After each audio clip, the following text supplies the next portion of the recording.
શું ગુજરાતનું શિક્ષણ મોડલ ખાડે ગયું છે? આ પ્રશ્ન એટલા માટે ઉઠી રહ્યો છે કારણ કે નીતિ આયોગ દ્વારા તાજેતરમાં જે રિપોર્ટ રજૂ કરવામાં આવ્યો છે એમાં એવા એવા ખુલાસાઓ થયા છે જે ચોંકાવનારા છે. ગુજરાતની અંદર એક તરફ ટેટ અને ટાટ પરીક્ષા પાસ કરીને બેઠેલા ઉમેદવારો નોકરી મળવાની આશાએ બેઠા છે, રાહ જોઈને બેઠા છે, તો બીજી તરફ કેટલાય એવા વિદ્યાર્થીઓ છે જે શિક્ષકની રાહ જોઈને બેઠા છે.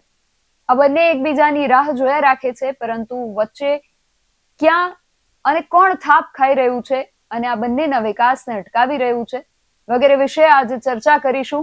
જય હિન્દ, BSI ન્યૂઝ પર આપની સાથે હું છું નિધિ ગઢવી.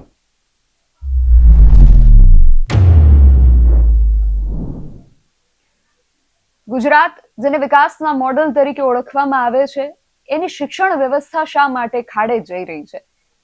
આ પ્રશ્ન એટલા માટે ઉઠી રહ્યો છે કારણ કે નીતિ આયોગનો જે રિપોર્ટ સામે આવ્યો છે એમાં જે ખુલાસાઓ થયા છે અને જે આંકડાઓ સામે આવ્યા છે એ ખૂબ ચોંકાવનારા છે. એ આંકડાઓ જ્યારે આપણી સામે આવે છે ત્યારે પ્રશ્ન એ થાય કે આને કઈ રીતે વિકાસનું મોડલ કે શિક્ષણનું મોડલ કહી શકાય.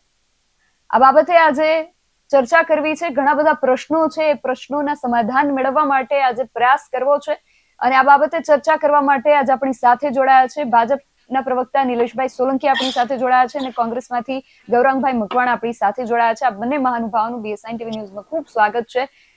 સૌથી મોટો પ્રશ્ન અને સૌથી પહેલો પ્રશ્ન નિલેશભાઈ આપની પાસે જ જાય છે કે નીતિ આયોગના જે અમુક આંકડાઓ સામે આવ્યા છે, સૌથી પહેલા તો આ અમુક આંકડાઓ જે છે એના વિશે વાત કરવી છે કે ગુજરાતની અંદર 2936 એવી શાળાઓ છે જ્યાં 1 થી 8 ધોરણના, એટલે કે જે પ્રાથમિક ધોરણના જે બાળકો છે એમને માત્ર એક જ શિક્ષક છે. એક જ શિક્ષક આ બધા ધોરણના બાળકોના બધા જ વિષયો કવર કરે છે.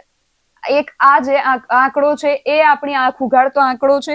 બીજો છે કે 63 એવી શાળાઓ છે જ્યાં વિદ્યાર્થીઓ જ નથી અને 78 જેટલા શિક્ષકો મફતનો પગાર લઈ રહ્યા છે. ત્રીજો પ્રશ્ન એ છે કે ટેટ ટાટ પાસ કરીને બેઠેલા ઉમેદવારો જે છે એ રાહ જોઈને બેઠા છે કે ક્યારે એમને નિમણૂક મળે, અને એક તરફ વિદ્યાર્થીઓ છે એ શિક્ષકો ઝંખે છે, તેમને શિક્ષકો નથી મળી રહ્યા. શું કહેશો? જી નિધિ, BS9 ના પ્રેક્ષક મિત્રોને પ્રણામ છે અને ખૂબ જ સારા એવો વિષય લઈને આવે છે.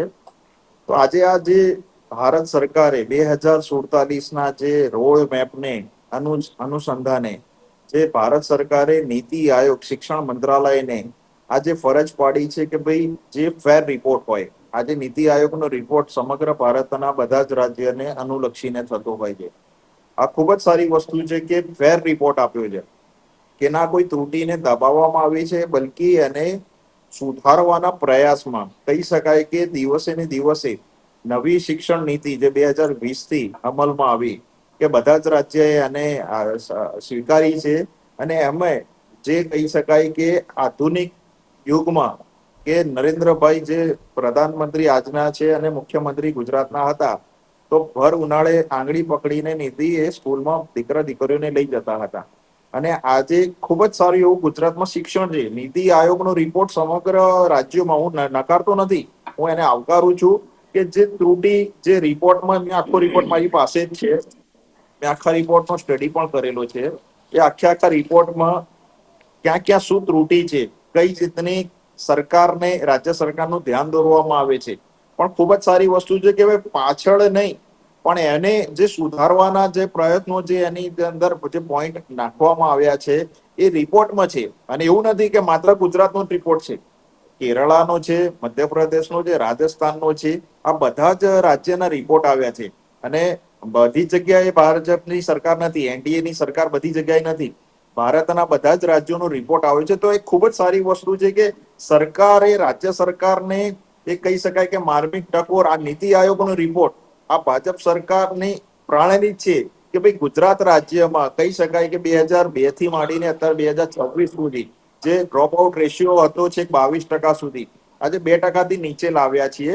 તો આ રીતના જે સ્માર્ટ સ્કૂલો, જે સ્માર્ટ ઓરડાઓ બનાવવા માટે કોઈ પણ વસ્તુ રાતોરાત નથી થતી. આપણને બધાને ખ્યાલ છે કે જૂની સરકારોએ જે રીતે જે ભૂતિયા વર્ગો ચલાવતા હતા, સ્કૂલો ચલાવતા હતો, એ રીતે આજે પણ હું આપને કહું નિધિ કે 55,000 થી વધારે વિદ્યાર્થીઓ, છેલ્લા 5 વર્ષનો આંકડો તમે રેકોર્ડ પર છે, કે સરકારી સ્કૂલોમાં આવ્યા છે પ્રાઇવેટ સ્કૂલો છોડીને. ઘણી સુરત અને અમદાવાદની સ્કૂલોનું નામાંકિત રેકોર્ડ પણ છે કે લાઈનો લાગી છે. વાલીઓએ રાતે ઉભા રહીને, આખી રાત ઉભા રહીને એમને એક ટોકન લેવું પડે, આવી પરિસ્થિતિ પણ આપણે જોયેલી છે. ગયા વર્ષે 2025માં આઈટીઈ ના અંતર્ગત 1.25 લાખથી વધારે વિદ્યાર્થીઓએ, જે ઐતિહાસિક આંકડો છે, કે નામાંકન આરટીઈ ના માધ્યમથી લેવામાં આવ્યું હતું. અને મુખ્યમંત્રી ભૂપેન્દ્રભાઈ પટેલના નેતૃત્વમાં મારા શિક્ષણ મંત્રી પ્રદ્યુમન વાજાજી અને રાજ્ય કક્ષા મંત્રી રીવાબા જાડેજાના અંતર્ગત કહી શકાય કે 2.5 લાખથી માંડીને 2.5 લાખની જે આવક મર્યાદા હતી શિષ્યવૃત્તિની, એ 6 લાખ સુધી કરી. તો ખૂબ જ સારું કે સૌથી વધારે જે મધ્યમ વર્ગીય અને જે પછાત, જે કહી શકાય છેવાડાના વ્યક્તિઓ સુધી, એ વિદ્યાર્થીઓ સુધી આ યોજના પહોંચી. તો આ રીતે દિવસે ને દિવસે જે સરકાર કહી શકે, નીતિ આયોગનો રિપોર્ટ આપણે એને સ્વીકારીએ છીએ કે ગુજરાતને પાછળ ગણાવતું નથી, પણ સતત સુધારો કરતું રાજ્ય ગણાવે છે. તમે આખો રિપોર્ટ મારી જોડે આખી આની કોપી પડેલી છે, મેં આખો આનો રિપોર્ટ વાંચ્યો છે. તો સુધારા કરતું, હવે સુધારા કરતું હોય તો એને નાની મોટી ત્રુટિ સોલ્વ કરવા માટે સરકારે ઘણા એવા માપદંડો આપ્યા છે. એ માપદંડો આગામી દિવસોમાં પણ અમે જે કહી શકાય કે શિક્ષણ ઝડપથી આગળ વધે, કઈ રીતનું વધે, કઈ રીતને એને કેટેગરીમાં સુધારો કરી શકાય, આવા માપદંડોના ઘણા બધા આયામો હોય છે. પણ કહી શકાય કે ધોરણ 1 થી 9 સુધી અને 9 થી 10 અને 11-12, જે કહી શકાય કે દીકરીઓ, જે બધાની પરિસ્થિતિ સરખી નથી હોતી. ઘણા એવા આંતરિયાળ ગામો હોય છે, આંતરિયાળ જિલ્લાઓ હોય છે કે મા બાપને મદદ કરવા માટે ઘણા દીકરા દીકરીઓ 9 પછી એ ધોરણ છોડી દેતા હોય છે કે ભાઈ એ આર્થિક રીતે થોડા આગળ આવે, થોડા પેરેન્ટ્સને મદદ કરે. તો રાજ્ય સરકારે જે કહી શકાય કે અમારા ડીપીઓ ના માધ્યમથી નોડલ ઓફિસરો નિમણૂક કરી છે. અને એ કઈ રીતે તે વિદ્યાર્થીઓ પાછા સ્કૂલે નથી આવતા, તો એમનું ડોર ટુ ડોર આખું એ કહી શકાય કે રિપોર્ટ તૈયાર કરેલો છે. ને હવે આગામી દિવસોમાં એ લોકોને શું પરિસ્થિતિ છે, શું તકલીફ છે, તો આવું વિદ્યાર્થીઓના પેરેન્ટ્સને ત્યાં જશે અને જેટલી બનશે એટલી રાજ્ય સરકાર એ લોકોની મદદ કરશે. બીજું કે સ્માર્ટ ઓરડાઓની સાથે સાથે પીવાનું સ્વચ્છ પાણી, દીકરીઓ માટે અલગ શૌચાલય, વાઈફાઈ કનેક્ટિવિટી, લેબોથી માંડીને જે કહી શકાય કે સ્ટેમ્પ, કે આ રીતના જે કહી શકાય કે સાયન્સ, વિજ્ઞાન, ટેકનોલોજી, કે જેમાં સ્ટેમ એક શોર્ટ ફોર્મ કહી શકાય કે સાયન્સ, ટેકનોલોજી, એન્જિનિયરિંગ અને મેથેમેટિક્સ, એ સ્ટેમ શિક્ષણના આધારે આયામો વધે. અને હવે તો એઆઈ આધારિત નવો જે કહી શકાય કે કોર્સ, એ રાજ્ય સરકારે પણ ઘણી યુનિવર્સિટીને એસ્ટાબ્લિશમેન્ટ કરવા માટે રાખવામાં આવ્યો છે. તો નીતિ કહી શકાય કે 2020ની નવી શિક્ષણ નીતિના આધારે 2026, હું કઉ છું, ઘણા હજી સુધાર આવશે. આ રાજ્ય હા, સરકારની એટલે ઈચ્છા પ્રશ્ન શક્તિ એ જ છે છે કે નિલેશભાઈ, વ્યક્તિને તમે સરકારે ઘણા બધા સારા પગલાઓ લીધા છે અને ઘણા સારા કામો કર્યા છે, એનું તમે લિસ્ટ ગણાવી રહ્યા છો, પણ પ્રશ્ન એ છે કે અત્યારે જે આંકડાઓ સામે આવીને ઊભા છે એનું શું? ગૌરંગભાઈ, તમારી પાસે પણ આવવું છે કે કોંગ્રેસ અત્યારે આ મુદ્દો ઉઠાવ્યો છે નીતિ આયોગના રિપોર્ટ પર, ઘણી બધી ત્રુટિઓ જે છે એ આમાં સામે આવી છે. સૌથી પહેલા તો તમારી પહેલી પ્રતિક્રિયા. જેમ નિલેશભાઈએ વાત કરી કે 2002 પછી જયારે શિક્ષણનું સ્તર ઊંચું આવ્યું છે, ત્યારે એમની જોડે કદાચ આંકડા ખોટા આવ્યા છે. ધોરણ 10 ની અંદર 2% નહીં, પરંતુ ધોરણ 10 સુધીમાં આવતા 27.6%, એટલે કે અંદાજે 2.73 લાખ જેટલા વિદ્યાર્થીઓએ ડ્રોપ આઉટ કર્યું છે. કદાચ તમારી જોડે આંકડો નહીં હોય. તમે જ્યાં વાત કરો છો કે ભાઈ અમારા ત્યાં ટોયલેટ સારા છે, શિક્ષણ સારા છે, શિક્ષકો સારા છે, પણ 24 વિદ્યાર્થીઓ એક શિક્ષક છે તમારી જોડે. 24 વિદ્યાર્થીઓ એક શિક્ષક ભણાવે છે. આ હું નથી કેતો, એ નીતિ આયોગના રિપોર્ટમાં કહી રહ્યા છે. નીતિ આયોગના રિપોર્ટને પણ જો ભારતીય જનતા પાર્ટી એવું માનતી હોય કે એને ફેર એન્ડ પ્યોર રિપોર્ટ આપ્યો છે, તો એ તો ફેર એન્ડ પ્યોર જ આપવો જોઈએ ને. એ તમારા પાર્ટી જોડે સંકળાયેલા લોકો થોડી છે કે તમારું ધ્યાન રાખશે. એની જવાબદારી છે લોકોને જાગૃત કરી અને પ્રાથમિકતા કઈ છે શિક્ષણ બાબતે તે જાગૃત કરવાની છે. તમે વાત કરી કે યુપી, જયારે આરટીઈ ની જે વાત કરો છો, 2009 ની અંદર યુપીએ ગવર્મેન્ટે આરટીઈ નો કાયદો લાવ્યા હતા ભાઈ, અને એ પછી જ આજે તમે મોટા બળગા ફૂટી શકો છો કે 1.25 લાખ વિદ્યાર્થીઓને ગયા વર્ષે એડમિશન આપ્યા છે. પરંતુ તમે જુઓ, ચિત્રના શિક્ષકની ભરતી છેલ્લા 15 વર્ષથી નથી થઈ. ફિઝિકલ એજ્યુકેશન એટલે વ્યાયામના શિક્ષકોની ભરતી છેલ્લા 15 વર્ષથી નથી થઈ. તમે વિદ્યાર્થીઓ જ્યારે ટેટ પાસ કરેલા ઉમેદવારો પોતાને હક અને અધિકાર માટે જ્યારે ગાંધીનગરની સત્યાગ્રહ છાવણી પર આંદોલન પર બેસતા હોય ત્યારે આ જ દમનકારી ભાજપ સરકાર એ લોકોને લાઠીઓ મારીને ભગાડતી હોય છે. 50-50 હજાર શિક્ષકો જે ટેટની પરીક્ષાઓ પાસ કરીને બેઠા હોય છે તેમને ક્યાંક ને ક્યાંક એમની ઉંમર જતી રહી છે અને એના જ કારણે એમને રોજગાર નથી મળતો. એટલે જે મોટી મોટી વાત છે ભારતીય જનતા પાર્ટીની કે અમે શિક્ષણ માટે આવું કર્યું છે, છેવાડાની વાત કરીએ, કચ્છની વાત કરો, તમે આમ ઉત્તર ગુજરાતની વાત કરો, તમારી જે શિક્ષણ નીતિ છે એ તમામ સ્તરેથી ફેલ થઈ છે. એ તમે આ રિપોર્ટની અંદર પણ જોઈ શકો છો. જ્યારે ગુજરાતની જ અંદર 5612 શાળાઓ છેલ્લા 10 વર્ષની અંદર બંધ થઈ છે. આ તમારી કઈ શિક્ષણ નીતિ છે ભાઈ? કઈ શિક્ષણ નીતિથી તમારી 5612 શાળાઓ બંધ થઈ છે? નીતિ આયોગના રિપોર્ટમાં જોઈ લેજો કે 5612 શાળાઓ બંધ થઈ છે કે નહીં. તમે વાત કરો છો 1,05,134 ભણતા વિદ્યાર્થીઓની સંખ્યા ધરાવતા 2,936 શાળાઓમાં માત્ર એક શિક્ષકથી ચાલી રહી છે. તો શું એ નીતિ આયોગની રિપોર્ટ ખોટો છે કે તમારા માટે ખાલી વાહવાહી કરવા માટેનું એક આ વ્યંજન છે? હું માનું છું કે ભારતીય જનતા પાર્ટીના જે નેતાઓ જે ભણેલા ગણેલા નથી, પરંતુ સરકારે તેમને ક્યાંક બેસાડી દીધા છે, એના લીધે શિક્ષણની આજે આ વ્યવસ્થા ઊભી થઈ છે. અને એનો ભોગ અમારા જે વિદ્યાર્થીઓ છે, નાના બાળકો છે, નાના ભૂલકાઓ છે, જે પોતાનું જે ભવિષ્ય બનાવવા માટે શિક્ષક ભણવા જતા હોય છે, ત્યાં એમનું ભવિષ્ય ખરડાઈ રહ્યું છે. જી નિલેશભાઈ, શું જવાબ આપશો?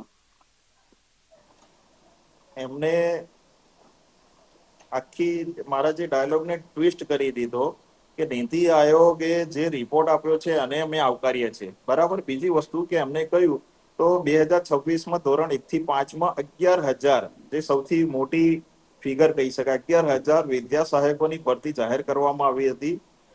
2025માં 11,300, 6,500 શિક્ષકોની નિમણૂક મહાત્મા મંદિરમાં નાયબ મુખ્યમંત્રી અને મુખ્યમંત્રી શ્રીના નેતૃત્વ પણ નિલેશભાઈ, પ્રશ્ન એ છે તમે કે વિદ્યા 2000 સહાયકોની તમે વાત કરો છો, વિદ્યા સહાયકોની એ ટેટ પાસ ઉમેદવારો નહીં. તમે મારી વાત સાંભળો નિલેશભાઈ, મારી વાત સાંભળો ગૌરંગભાઈ.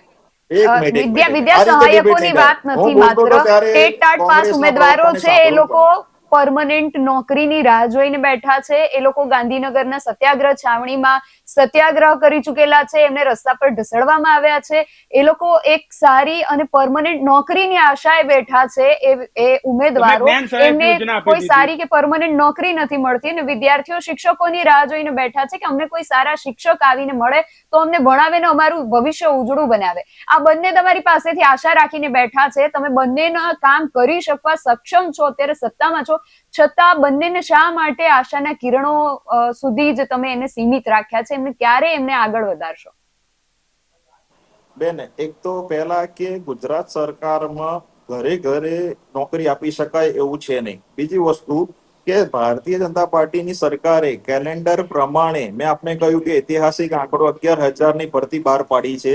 6,500 થી વધારે નિમણૂક આપી દીધા છે. બાકીના 5,500, 6,000 જેટલી બી 2032 સુધીનો અમારો રોડ મેપ તૈયાર છે કે કેલેન્ડર વાઇઝ વિદ્યા સહાયકોની ભરતી ચાલુ જ છે. વૈકલ્પિક વ્યવસ્થા કે જે લોકો, જે શિક્ષકોએ VRS લીધું હોય, જે શિક્ષકોએ કોઈ અપકાળે મૃત્યુ થયા હોય, કોઈને માઇગ્રેશન કરેલું હોય, તો એ શિક્ષકોની ભરતી જે કરવાની હોય તો એના માટેની એ પ્રક્રિયામાં એ વિદ્યાર્થીને કેન્દ્રમાં રાખીને એનું ભણતર ના બગડે એ માટે જ્ઞાન સહાયક વિદ્યાર્થીઓ શિક્ષકો લાવ્યા કે વૈકલ્પિક વ્યવસ્થા લાવ્યા. હું આપને કહું કે 2025માં 11,300ની મેં આપને વાત કરી, એમાં 6,500ની નિમણૂક થઈ ગઈ છે. 2026માં 6,503, 27માં 5,668, એવી રીતે 2032 સુધીનું અમારું કેલેન્ડર તૈયાર છે કે જ્યાં જ્યાં જે જરૂર પડે છે તો શિક્ષકોની ભરતી અમારે કરવાની જ છે. હું આપને એટલા માટે જવાબદારી પૂર્વક કહી રહ્યો છું કે આ સરકારે જેટલા બી જે રિટાયરમેન્ટમાં જે કહી શકાય 60નો દાયકો આવી ગયો હોય તો એ લોકોની જગ્યાઓ તાત્કાલિક નથી ભરાતી. એવું આપને કહું કે એક પ્રોસિજર હોય છે, તો એ ડીઓ ડીપીઓ દ્વારા સ્કૂલોની માંગણી કરવામાં આવે છે. એ પછી એ જિલ્લા સ્તરે રાજ્ય કક્ષા પહોંચાડે છે અને પછી ભરતી કેલેન્ડર મંજૂર થાય છે ને પછી એની રાબેતા મુજબ એની ભરતી પ્રક્રિયા ચાલુ થાય છે. એની પેપર લેવામાં આવે છે, એની એક્ઝામિનેશન થઈને તાત્કાલિક જે કહી શકાય થોડા જ સમય પહેલા, આ મહિનાની અંદર જ હું કહીશ કે ટેટ અને ટાટનું પણ એક એક્ઝામ લેવામાં આવી. તો જેટલા બી જે કહી શકાય કે વેઇટિંગ પીરિયડમાં જેમ જેમ આવે છે એમ મેરિટ પ્રમાણે સરકારે આ ભરતીનું કેલેન્ડર મંજૂર કરેલું છે, તો ક્યાંય કોઈનો અન્યાય નથી કરતો. બીજા વસ્તુ કે કોઈ આંદોલન કરે છે તો આંદોલન કરે છે તો ગાંધી ચિંધ્યા માર્ગે કરે ને, ક્યાં ના છે. પણ જ્યારે સરકારની કોઈ પ્રોપર્ટી, બધા જ રાજ્યમાં છે બેન, કે કોઈ આંદોલન ઉગ્ર થાય છે તો લો એન્ડ ઓર્ડર એમાં વિષય આવે છે. તો વિદ્યાર્થીઓ કે જે શિક્ષકો છે, માફ કરજો, શિક્ષકો છે, કોઈ રાજ્ય સરકારના દુશ્મન નથી, એ તો એમના પોતાના દીકરા દીકરીઓ છે. અને ઘરે તમને ખ્યાલ હોય 2022માં ગાંધીનગરમાં 22 છાવણીઓ ઉપર આંદોલનો થયા હતા. આ સરકારે 5 મંત્રીઓની એક કમિટી બનાવી અને બધા જ વ્યક્તિઓને, સ્વાભાવિક છે કે જ્યારે ઇલેક્શન આવે ને ત્યારે બધાની જે એક અપેક્ષા હોય, આંદોલનો થતા હોય, એ 22 છાવણીઓમાં અમારા મંત્રીશ્રીઓ ગયા અને પોઝિટિવ, સકારાત્મક એમના વલણને અપનાવ્યું અને 22 આંદોલનો એ કહી શકાય કે સકારાત્મક રીતે એમને બંધ કર્યા અને ફરીથી 156 સીટો આવી. જો આ સરકારે ક્યાંય કોઈ જગ્યાએ ભૂલ કરી હોય, કોઈનું અન્યાય કર્યું હોત બેન, તો લોકો જાગૃત ના થાત અને કમળને વોટ ના આપે. આજે કોંગ્રેસને ભલે ગમે તે છે, મુદ્દા વિપક્ષમાં તો છે જ નહીં, મુદ્દા ઉપાડતી શકાતા નથી, લોકોનો વિશ્વાસ ખોઈ બેઠા છે.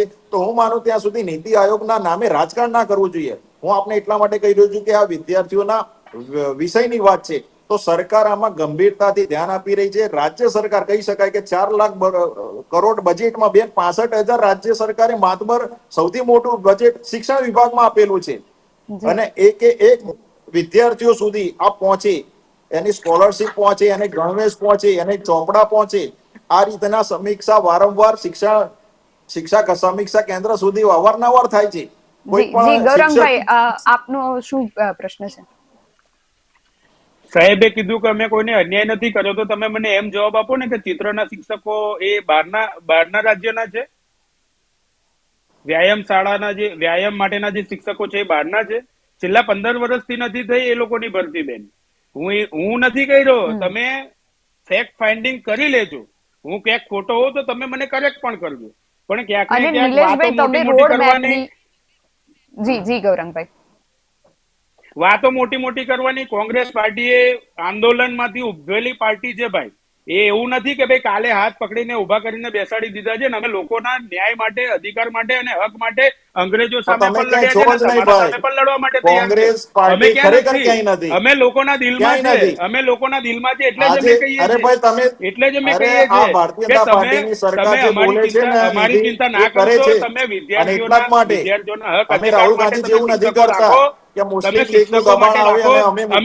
અમે મોદી સાહેબ જેવું પણ નથી કરતા. અમે મોદી સાહેબ જેવું નહીં કરતા કે ટ્રમ્પ અમને સલાહ આપશે, ટ્રમ્પ અમને સલાહ આપશે, અમે રાહુલ ગાંધી જેવા દબાવમાં નથી આવતા કે મુખ્યમંત્રી રાતોરાત બદલી દઈએ. આપણે ફ્રૂટફુલ ડિબેટ કરવા ઈચ્છીએ છીએ કે જેનો કોઈ નિષ્કર્ષ આવે અને એક અર્થસભર બંને. આપ બંને મારી વાત સાંભળશો. નિલેશભાઈ, ગૌરાંગભાઈ, નિલેશભાઈ, ગૌરાંગભાઈ, આપણે એવી ડિબેટ, આપણે નિરર્થક ડિબેટ કરવા નથી એકત્રિત થયા. આપણે એટલા માટે એકત્રિત થયા છીએ કે આ જે પ્રશ્નો આપણી સામે આવીને ઊભા છે એનું કોઈ સારું નિરાકરણ આવે, એટલા માટે આપણે એકત્રિત થયા છીએ. પ્રશ્ન એ છે નિલેશભાઈ, તમે સરકારે જે સારા કામો કર્યા છે એ ગણાવ્યા, આપણે એને સમજી શકીએ અને સ્વીકારી શકીએ. અને પ્રશ્ન હવે એ છે નિલેશભાઈ કે તમે કહો છો કે અમે નીતિ આયોગનો જે પણ રિપોર્ટ છે, જે પણ આંકડાઓ છે અમે સ્વીકારીએ છીએ. સ્વીકારવા માત્રથી કંઈ થઈ નથી જતું, એનું અમલીકરણ ક્યારે થશે અને આ જે આંકડાઓ આવ્યા છે, આ જે સમસ્યાઓ આપણી સામે આવીને ઊભી છે, એનું નિરાકરણ ક્યારે આવશે? પ્રશ્ન એ છે નિલેશભાઈ. નિરાકરણ મેં આપને કહ્યું બેન કે દિવસે દિવસે આની પોલિસી રિસર્ચ થતી હોય છે. આજે દિવસે દિવસે સ્કેલ બેઝ ગુજરાતમાં યુનિવર્સિટી સ્થાપિત કરવામાં આવી. કોઈને રક્ષામાં જવું છે તો રક્ષા યુનિવર્સિટી છે, કોઈને દૂધના વ્યવસાયમાં જવું છે તો કામધેનુ યુનિવર્સિટી. તો આ રીતના સ્કિલ બેઝ. કોંગ્રેસે તો માત્ર એક ક્લર્કો છે એમને નિલેશભાઈ, અત્યારે પ્રશ્ન આપણે પ્રાથમિક શાળાઓનો, માધ્યમિક શાળાઓનો છે, યુનિવર્સિટીનો અહીંયા અત્યારે પ્રશ્ન જ નથી. કોંગ્રેસે તો ગવર્મેન્ટ યુનિવર્સિટીઓ આપી છે. તમારા રાજ્યની અંદર આપણે ડિબેટની ચર્ચાનો જે મુદ્દો છે, મુદ્દાથી ભટકીશું નહીં. આપણે મુદ્દો અત્યારે પ્રાથમિક શાળામાં, માધ્યમિક શાળામાં ભણતા બાળકો માટેનો છે, યુનિવર્સિટીઝનો મુદ્દો જ નથી અત્યારે. એટલે આ બાળકોનું શું થશે નિલેશભાઈ? પ્રશ્ન એ છે, મેં ફરી એકવાર હું તમને એ જ પ્રશ્ન કરું છું, જે આ આંકડાઓ સામે આવ્યા છે કે 2936 શાળાઓ એવી છે જ્યાં માત્ર એક જ શિક્ષક છે. એક જ શિક્ષક 1 થી 8 ધોરણના બાળકોને દરેક વિષયો ભણાવે છે. તો આ શાળાઓમાં ક્યારે સુધારો આવશે? કેટલીક શાળાઓ ગ્રામ્ય વિસ્તારોમાં એવી છે કે જ્યાં બિસ્માર હાલત છે. જ્યારે ચોમાસાનો સમય હોય છે તો પાણીના દરડા થતા હોય છે. તો આમાં ક્યારે, આ પરિસ્થિતિમાં ક્યારે સુધારો આવશે? પછી કેટલી શાળાઓ એવી છે કે જ્યાં વિદ્યાર્થીઓ જ નથી, માત્ર શિક્ષકો જ છે. તો એ શિક્ષકોને મફતનો પગાર મળે છે, તો એમનું શું થશે? એમને કઈ રીતે સરકાર એડજસ્ટ કરશે? આ બધા પ્રશ્નો છે. તમે કહો છો કે અમે સ્વીકારીએ છીએ, નીતિ આયોગનો જે રિપોર્ટ છે સ્વીકારવા માત્રથી નથી થતું, એનું અમલીકરણ, એમાં સુધારો ક્યારે આવશે એ પ્રશ્ન છે. આપણે યુનિવર્સિટીની વાત નથી કરી રહ્યા અત્યારે. એજી થી માંડીને પીજી સુધી આ સરકારે વિદ્યાર્થીઓની પડખે ઊભી છે. એટલા માટે મારે યુનિવર્સિટીનો ઉલ્લેખ કરવો પડ્યો કે 12મા પછી શું, તો 12મા પછી પણ એ વિદ્યાર્થીઓ એનું અત્યારે પોતાનું નિલેશભાઈ 12મા સુધી શું, પહેલા એ પ્રશ્ન છે. 12મા 12મા સુધી ભણવા તો શું? દો.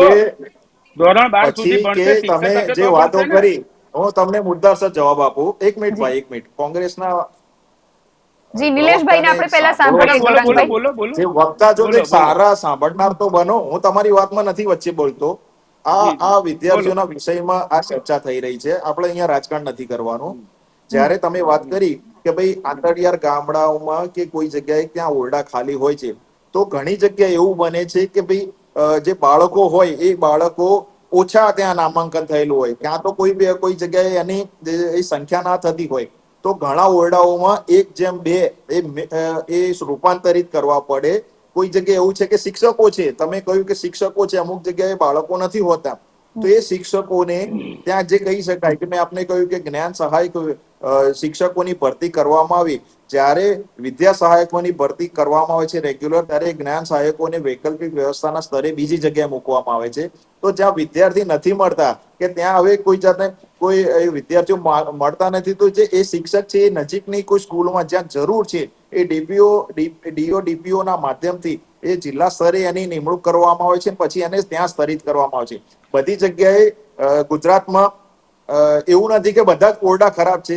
બધી જગ્યાએ ક્યાં કોઈ જગ્યાએ એ ઓરડા ખરાબ એનું ઇન્ફ્રાસ્ટ્રક્ચર થઈ ગયેલું છે, ખૂબ જૂની સ્કૂલો છે, તો એનું એ સર્વે કર્યા પછી એનું કામ કરવામાં આવે છે. ત્યાં સુધી એ નજીકની જગ્યાએ એ બાળકોને કોઈ જગ્યાએ વૈકલ્પિક વ્યવસ્થામાં એ ભણાવવામાં આવે છે, અને પછી એ ઓરડાઓ સ્માર્ટ થઈ જાય છે. એ ઓરડાઓ સ્કૂલ પાકી મકાનો બની જાય છે, પછી એમને ત્યાં સ્થળાંતરિત કરવામાં આવે છે. એટલે નિલેશભાઈ, ઘણા એવા વૈકલ્પિક રિપોર્ટ વ્યવસ્થામાં એવું આવે માતાજીના છે. મઢમાં બેસાડીને બાળકોને ભણાવવામાં આવે છે. ગ્રામ્ય વિસ્તારોમાં જ્યાં શાળાની હાલત બિસ્માર છે, બાળકોને, શિક્ષકોને ભય છે કે શાળાની ઇમારત ગમે ત્યારે પડી શકે એમ છે, એ બાળકોને માતાજીનો જે કુળદેવીનો કોઈના ગામનો મઢ હોય ને, મઢમાં બેસીને બાળકોને ભણાવવામાં આવે છે. આ પરિસ્થિતિ છે ગ્રામ્ય વિસ્તારોની. જો આપને ન જાણ હોય તો અમારા ચેનલના માધ્યમથી હું તમને આ જાણ કરું છું કે ગ્રામ્ય વિસ્તારોમાં આવી પરિસ્થિતિ છે. તમે એ બાબતે પણ ચિંતા કરજો. તમારી વાત સાચી હશે, હું ના નથી પાડતો. તમારા કોઈ પણ રિપોર્ટ મેં હજી એનો સંજ્ઞાન નથી લીધો, પણ સાચી હશે. તો કોઈ જગ્યાએ એ માતાના મઢમાં બેસતા હશે તો બિસ્માર હાલત એના ઓરડા હશે, તો એના ઓરડા જે બી જગ્યાએ એનું નોટિફિકેશન આવી ગયું હશે કે ભાઈ આ બિસ્માર હાલત છે, પડી જાય એવી છે, વિદ્યાર્થીઓને જોખમ છે, તો એના અનુસંધાને એ વિદ્યાર્થીઓને ત્યાં બેસાડ્યા હશે. પણ ચોક્કસથી આપ મને એવું હોય તો મને વ્યવસ્થા મોકલજો. તંત્રએ નથી ડિબેટ કરી પત્યા નિલેશભાઈ. પછી એ બાળકોએ ને શિક્ષકોએ જાતે એ વ્યવસ્થા ઊભી કરી છે કે અમે અહીંયા અમે સેફ નથી, અમે સુરક્ષિત નથી, એટલે અમારે ક્યાંક બીજે જવું પડશે ને. એ લોકો એમની જાતે મઢમાં બેસીને ભણે છે. તમે જે વાત કરો છો કે અમે વૈકલ્પિક વ્યવસ્થા ઊભી કરીએ છીએ, એ નથી. એ હું તમને વાસ્તવિકતા તમને જણાવવા માંગુ છું. નહીં, ચોક્કસથી તમારું સૂચન મને આ ડિબેટ પતે એટલે મને તમે માહિતી મોકલજો. ચોક્કસથી આપણા નજીકના સ્તરે તમારા માધ્યમથી આપણે ફરી આપણે ડિબેટ કરીશું, ત્યારે હું એ જવાબ પણ તમને આપી દઈશ કે ક્યાં કોઈ જગ્યાએ શું તમારી પણ ધ્યાન દોર્યું હોય તો રાજ્ય સરકારને ધ્યાન દોરી શકે. એટલે બેન, હું કહી શકું કે રાજ્ય સરકાર ચિંતિત છે, એને ઈચ્છા શક્તિ છે કે સૌથી સારું શિક્ષણ વિદ્યાર્થીઓને મળી શકે, અને એ દિશામાં પ્રયાસ કરી રહ્યા છે. નીતિ આયોગે એવું નથી કીધું કે ગુજરાતનું શિક્ષણ બિસ્માર છે.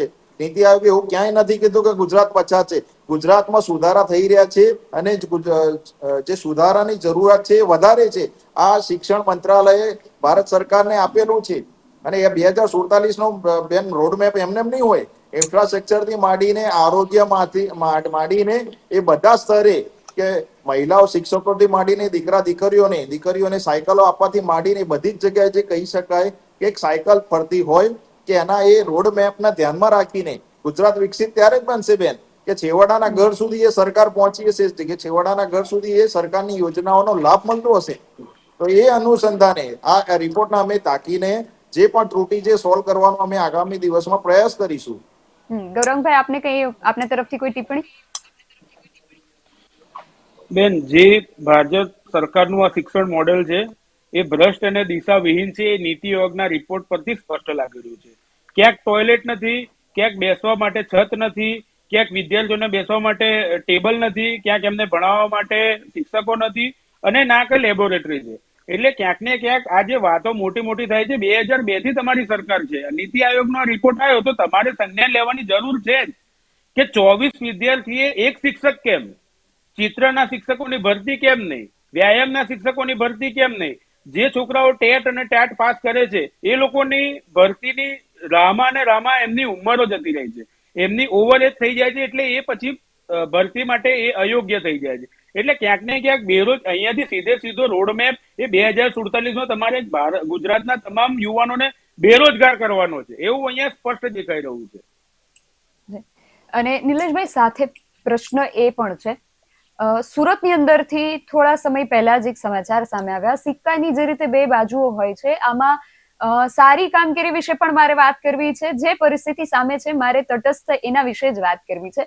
સુરતના જે જિલ્લા શિક્ષણ અધિકારી છે, સુરત મનપાના જે કમિશનર છે, એમની આખી ટીમ એ લોકો કામ કરી રહ્યા છે. શા માટે? જે ડ્રોપ આઉટ રેશિયો છે એને ઘટાડવા માટે કામ કરી રહ્યા છે. સાથે જ જે બાળકો શાળા છોડીને ચાલ્યા ગયા છે એમના ઘરે જઈને આ શિક્ષણ અધિકારી છે, સુરત મનપાના કમિશનર છે, શિક્ષણવિદો છે, શિક્ષકો છે, એમની ટીમ બાળકોના ઘરે જઈને બાળકોને, એમના વાલીઓને સમજાવી રહી છે કે તમે તમારા બાળકનું શિક્ષણ ખરાબ ન કરો અને એને ફરી તમે શાળામાં એડમિશન લેવડાવો.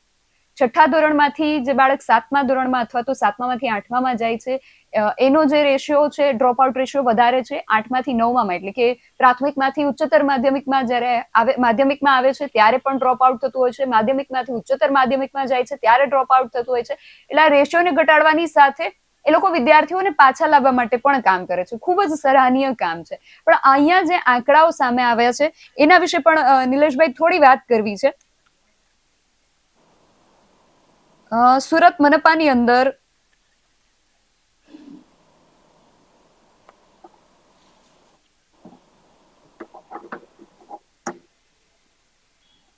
લગભગ 2.5 લાખ જેટલા વિદ્યાર્થીઓ જે છે એ સરકારી શાળાઓની અંદર નોંધાયેલા છે.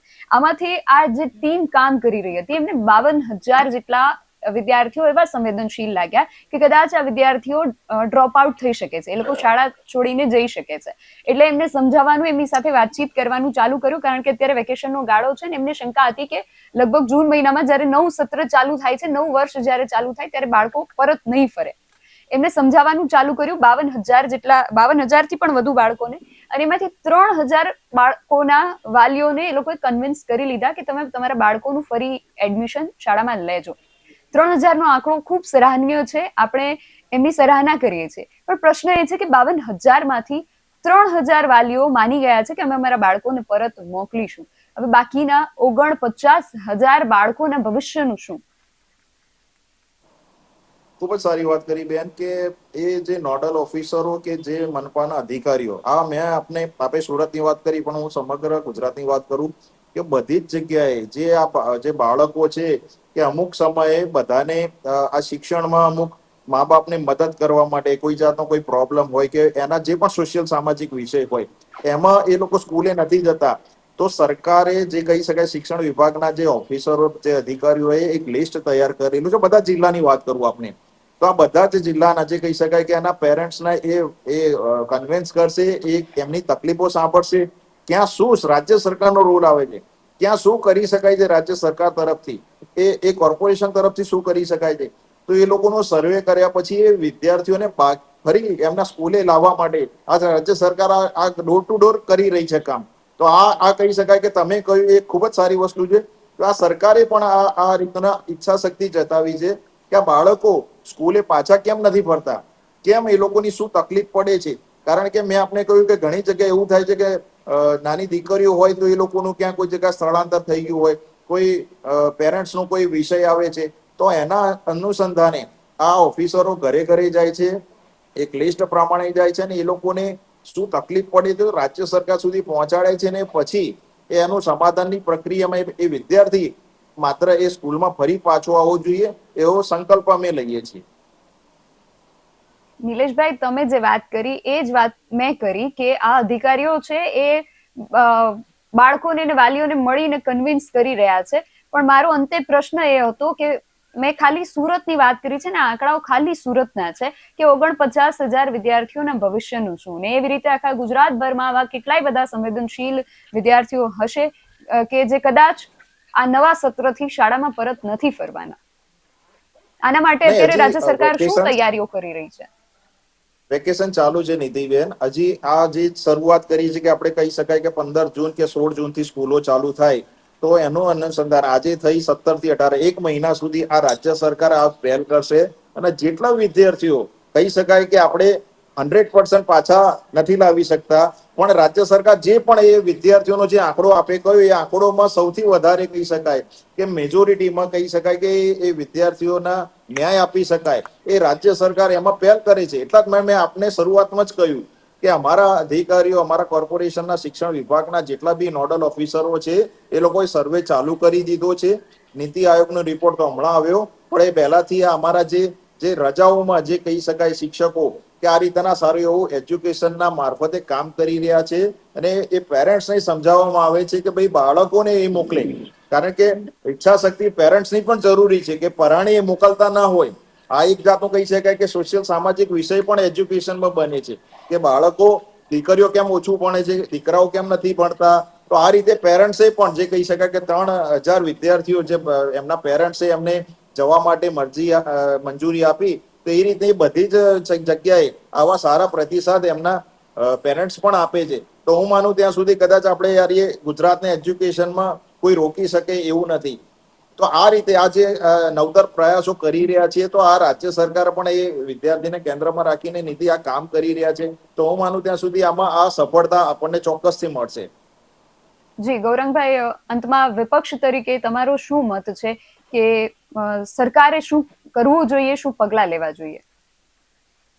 એક તો સારું ઇન્ફ્રાસ્ટ્રક્ચર આપવું જોઈએ, સારું વાતાવરણ વિદ્યાર્થીઓને આપવું જોઈએ, સાથે સાથે એવી પણ વ્યવસ્થા કરવી જોઈએ કે જ્યાં શિક્ષકોની ઘટ જે પડી રહી છે જે બી વિસ્તારમાં, જે બી જિલ્લાઓમાં, ત્યાં તાત્કાલિક અસરથી ભરતી પ્રક્રિયા શરૂઆત કરવી જોઈએ, અને એ શિક્ષકો એવા હોવા જોઈએ કે જે એમના વિષયને સંલગ્ન હોય. ના કે તમે ભરતી પ્રક્રિયાનો એક મોટો આંકડો બતાવવા માટે તમે ભરતી કરો છો એવું નહીં, પણ જ્યાં જે વિસ્તારમાં જે શિક્ષકોની ખરેખર ઘટ છે ત્યાં એ શિક્ષકોની ભરતી થવી જોઈએ. સારું ઇન્ફ્રાસ્ટ્રક્ચર છે, વિદ્યાર્થીઓના પરિવાર સાથે સંવાદ કરો. તમે વાત કરી ધોરણ 10 સુધીમાં 27.6% એટલે કે 2.3 લાખ વિદ્યાર્થીઓ ડ્રોપ આઉટ થયા છે, અને એમાં 6.73 લાખ તો વિદ્યાર્થીઓ અનડિટેક્ટ છે. એ લોકોને પણ શોધો. શિક્ષણ એ ખૂબ મહત્વનો વિષય છે, અને એની અંદર ક્યાંક કોઈ વિદ્યાર્થી બાકી ના રહી જાય તે રાજ્ય સરકારની જવાબદારી છે. આ એમને વિનંતી કરવાની ના હોય, એ સરકારની જવાબદારી છે. અને સરકારે વિદ્યાર્થીઓના અને વાલીઓના હિત માટે, જ્યારે બેરોજગાર યુવાનોની પણ આમાં વાત આવી જાય છે, તમે જ્યારે કોઈ શિક્ષકની ભરતી કરશો તો એ બેરોજગારીમાંથી રોજગારી તરફ જાય છે, એટલે એને પણ રોજગારી મળી રહે એ દિશામાં સરકારે કામ કરવું જોઈએ. ક્યાંક ને ક્યાંક જે આરટી ની અંદર સીટો ઓછી કરવાનું પણ જે કાવતરું ચાલી જવું છે એ અમને ખ્યાલ છે. એમાં પણ આરટી ની અંદર પણ શિક્ષકો અને જે એમની સીટો છે જે વિદ્યાર્થીઓની એ વધારવાની જે સરકારની જે નીતિ છે એ ચાલુ રાખે, એના માટે અમે સરકારને વિનંતી કરીએ છીએ. જી, આશા રાખીએ કે આગામી સમયમાં જે રોડ મેપ તૈયાર કરવામાં આવ્યો છે એ મુજબ અમલીકરણ પણ થાય અને વિદ્યાર્થીઓનું જે ભવિષ્ય છે એ વધુ ઉજળું બને. આપ બંને અમારી સાથે જોડાયા તે બદલ આપનો ખૂબ આભાર. રોડ મેપ 2032 સુધીનો તૈયાર કરી દેવામાં આવ્યો છે. હવે અત્યારે જે બાળક જે કદાચ પહેલા ધોરણમાં પ્રવેશ મેળવશે એ 2032 સુધીમાં લગભગ 6 વર્ષ આગળ પહોંચી ગયું છે, એટલે છઠ્ઠા ધોરણ સુધી એ બાળક પહોંચી ગયું છે.